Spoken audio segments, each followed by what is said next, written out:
18h sur le plateau de TV Vendée. Bonsoir et bienvenue dans votre journal du mardi 25 avril. Au sommaire, une ligne pour tous, tous pour la ligne. C'est le cri de ralliement des élus de communes desservies par la ligne TER 14 Saumur-les Sables-d'Olonne. Peu entretenu le coût de sa régénération, mais en suspens sa pérennité, les élus des 3 départements traversés se sont rassemblés en gare de Bressuire.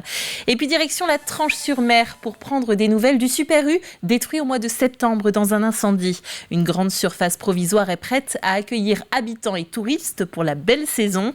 Enfin, un tour sur l'eau avec un collectif de rameuses VAA. Dans ce sport essentiellement masculin, elles s'unissent pour progresser. Une fois n'est pas coutume, nous démarrons ce journal dans les départements des Deux-Sèvres, à Bressuire plus précisément. C'est le point de rassemblement choisi par une dizaine d'élus de communes desservies par la ligne TER 14 qui rallie Saumur aux Sables-d'Olonne via la Roche-sur-Yon. Ligne menacée de disparition due à d'importants coûts de régénération reposant exclusivement sur l'investissement des régions Pays de la Loire et Aquitaine. Alexandre Lenaour fait le point avec nous sur la situation. La ligne 14 n'est pas seulement une ligne des plages, un constat partagé par l'ensemble des élus réunis ce mardi à Bressuire dans les Deux-Sèvres. Les 11 élus appartenant aux 3 départements que traverse la ligne évoquent un bien commun qu'il serait anachronique de laisser mourir, un rattachement vital pour le tourisme et l'écologie. Yannick Moreau, maire des Sables-d'Olonne, évoque même le cordon ombilical de l'emploi et de l'économie. C'est donc dans cette optique que le groupe va bien prochainement co-signer et envoyer un courrier à destination des 2 présidentes de région, Pays de la Loire et Nouvelle-Aquitaine. Mot d'ordre du courrier, solliciter un entretien auprès des 2 présidentes et ce en vue d'accélérer et de réaliser dès que possible les travaux de réhabilitation sur cette ligne, compris entre 120 et 200 millions d'euros, car pour rappel, le ferroviaire reste la compétence des régions, un investissement qui pourrait en tout cas rentrer dans le cadre de la nouvelle donne ferroviaire de 100 milliards d'euros, comme voulu par la Première ministre Elisabeth Borne. Étaient présents les élus des communes vendéennes de Pouzauges, Chantonnay, La Roche-sur-Yon et les Sables-d'Olonne, en plus d'élus du département. Il s'agit de la première action de défense de la ligne 14 menée par les élus. Chaque année, elle sera empruntée par environ 100 000 voyageurs.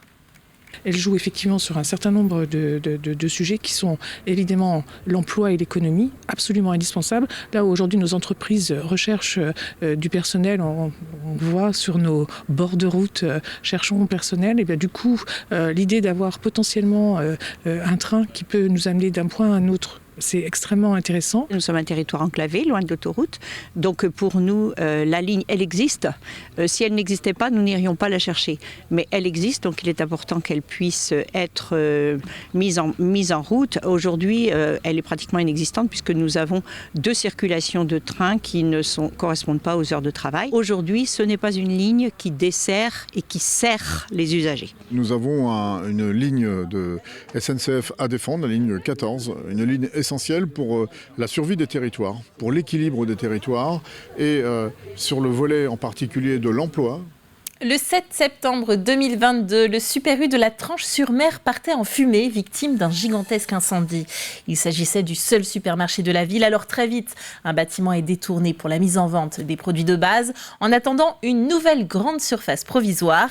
La surface de 2700 mètres carrés, construite en 3 mois seulement, a ouvert le mois dernier. Retour sur les lieux avec Agathe Poulet.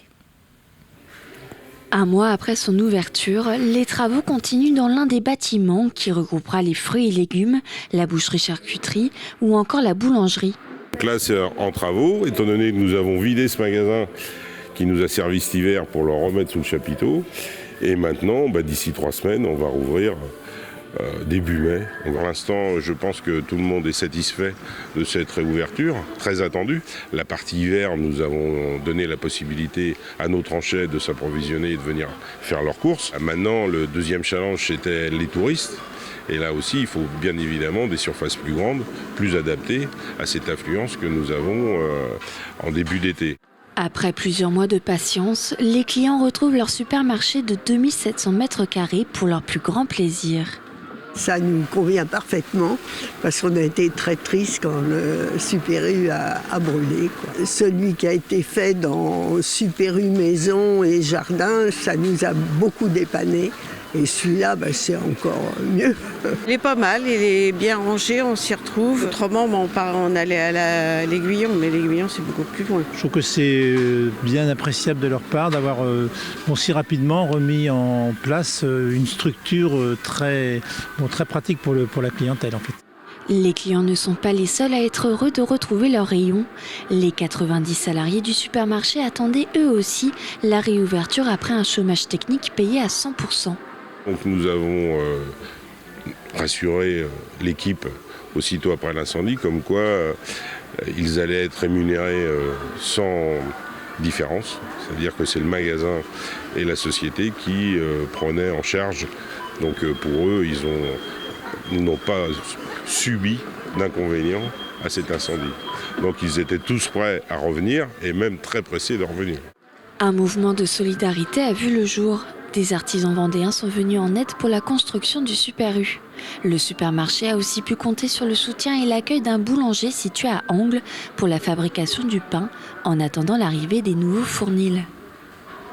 À Jars-sur-Mer, la cabane de la plage de la Mine ne rouvrira pas cet été. Son propriétaire, Emmanuel Rambaud, se bat pourtant depuis des années pour continuer à exploiter ce lieu éphémère démonté en basse saison. Il y est installé depuis 20 ans, mais aujourd'hui, la loi littorale lui impose de reculer derrière la plage. Pour l'ancien gérant de la Vague, aucune solution satisfaisante n'a été trouvée. La décision est prise. La réglementation ne permet plus l'installation des cabanes et la solution pérenne qui devait être trouvée par tous les services concernés consiste à un food truck dans le chemin. Donc j'ai décliné l'invitation, on va dire. Je pense que ce n'est pas une solution appropriée au site. L'emplacement en bord de chemin poussiéreux n'est pas adapté à la demande qu'il pourrait y avoir sur le site. Donc je vais faire une parenthèse de la restauration, je vais rebondir ailleurs, et puis peut-être que dans 1 an ou 2, ils se rendront compte du manque réel qu'il y a sur le site. Et puis à ce moment-là, on réfléchira peut-être ultérieurement à un autre projet. Contactée sur ce dossier, la mairie de Jars-sur-Mer n'a pas donné suite à nos sollicitations. Dans une discipline essentiellement masculine, elles s'organisent pour s'entraîner ensemble, échanger et progresser. Ce week-end, de nombreuses pratiquantes du VAA se sont réunies au sein du collectif Vaïné pour une session d'entraînement. Le VAA, vous savez, c'est cette pirogue polynésienne avec 6 personnes à son bord. Une vingtaine de femmes présentes ce week-end devraient participer au Vendée VAA du 18 au 20 mai. Le reportage d'Alix Lanos. Elles viennent du Pays Basque, du Médoc, de Bretagne et se réunissent pour ramer ensemble. Un collectif de femmes imaginé par 2 copines après la dernière Vendée VAA pour fédérer et faire progresser les femmes dans la discipline. On est en souffrance, on va dire, chez les féminines. Manque de pratiquantes, manque de coach, manque de technique. Donc ça fait que sur les courses, on a du mal à se retrouver, on a du mal à monter des équipages. Et du coup, c'est venu d'une demande collective. En fait, il y a un moment où un questionnaire a circulé et les femmes étaient demandeuses de plus de techniques, de se rassembler, de pouvoir justement travailler ensemble. Là, sur le week-end, on va faire 2 séances par jour. C'est d'en profiter pour se mélanger parce qu'on apprend aussi en regardant un peu comment les autres filles rament, comment elles se parlent, comment elles s'organisent. Donc c'est aussi ça, c'est vraiment l'échange. On ne reste pas dans son équipe. Au contraire, on va casser les équipes et les mélanger à nouveau. Ouais. Ici, pas d'esprit de compétition, mais plutôt de partage. C'est de passer un bon week-end ensemble entre filles. Ils profitaient du temps en fait. Ils ramaient, voilà. Déjà, ça fait du bien pour le sport féminin, ça rassure. Et ça motive parce qu'on voit des filles qui se battent dans des conditions, là en l'occurrence aujourd'hui ça bouge un peu donc c'est difficile de garder le cap, donc ça fait plaisir de voir autant de filles, parce que c'est un sport assez masculin. La plupart justement font partie d'équipages mixtes ou même sont des fois les seules femmes sur un équipage homme complet. Donc là l'idée c'est justement le 100% féminin, ça en attire quelques-unes en se disant on serait capable. Donc après il faut passer le pas et de se dire on est capable de ramer dans ces conditions-là, on a confiance toutes les unes aux autres et le but c'est de leur apporter la technique et de leur apporter la confiance pour leur prouver qu'elles sont capables de le faire et de les accompagner là-dedans. Parmi les 45 rameuses présentes, une petite vingtaine participera à la Vendée VAA du 17 au 20 mai prochain au Sables d'Olonne. La compétition de pirogue polynésienne de haut niveau rassemblera 27 équipes de rameurs, dont 7 équipes 100% féminines. On reste sur l'eau et ça se précise pour la Golden Globe Race. L'arrivée des aventuriers pourrait se faire avant ce week-end. Pour l'heure, en tête, c'est toujours Kirsten Neuschaeffer avec un peu plus de 100 000 milles d'avance sur son poursuivant Abhilash Tomi. La navigatrice bénéficie en outre d'une compensation de 23 heures pour le sauvetage de Tapio Lehtinen. C'est un moment historique qui se prépare au Sables d'Olonne. Les conditions sont en tout cas réunies pour accueillir nos navigateurs après 8 mois de mer en solitaire et sans électronique. Cette édition 2022 de la Golden Globe Race offre vraiment un final incroyable. Et Kirsten semble vraiment la plus à même de remporter la course. Kirsten et Abhilash se suivent vraiment, ils sont tout proches. Ils entrent dans le golfe de Gascogne. Il y a toujours quelques risques évidemment, alors rien n'est joué. Comme on dit, il ne faut pas vendre la peau de l'ours avant de l'avoir tué. Mais selon nos estimations, Kirsten devrait arriver plus tôt dans la matinée de vendredi dans ces eaux-là. C'est difficile d'être très précis. Les conditions semblent en tout cas réunies pour une arrivée en toute sécurité, et tant mieux, parce qu'il y a beaucoup de bateaux de pêche et de trafic maritime à cet endroit, de manière générale. La visibilité est aussi bonne, ce qui est un point important, donc vraiment, il ne devrait pas y avoir de conditions trop mauvaises pour l'arrivée. Mais le premier à franchir la ligne d'arrivée 24 heures avant, ce sera Simon Kerwen, concurrent hors course passé dans la catégorie Chichester après avoir été contraint à faire escale au Chili pour des réparations. Le Britannique est attendu aux alentours du 28 avril dans le port vendéen.